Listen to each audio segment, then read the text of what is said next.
তো গাইস, কিছুদিন আগে আমরা বন্ধুরা মিলে গিয়েছিলাম তারকেশ্বর, আর ওখানে গিয়ে এই রকমের গাছ দেখতে পাই। আশা করছি তোমরাও অনেক জায়গায় এরকমের গাছ বিক্রি হতে দেখেছো।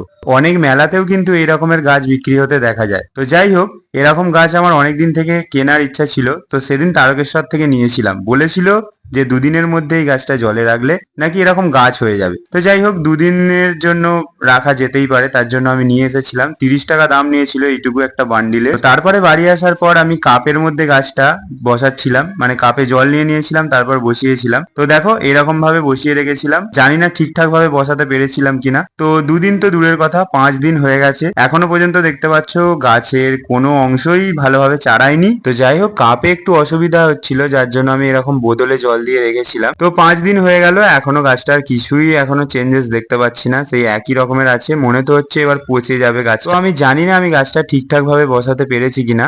তোমরা যারা এরকম গাছ কিনা আগে বাড়িতে বসিয়ে ট্রাই করেছো, অবশ্যই আমাকে কমেন্টে জানিও যে গাছটা আদৌ হয়েছিল কিনা। তো আমি ইউটিউবেও দেখেছিলাম গাছটা দেখাচ্ছে হচ্ছে, তো আমারটা কেন হলো না বুঝতে পারছি না। তোমরা যারা এই গাছ কিনেছো অবশ্যই আমাকে কমেন্টে জানিও। তো দেখা হবে আবার একটা নতুন ভিডিও।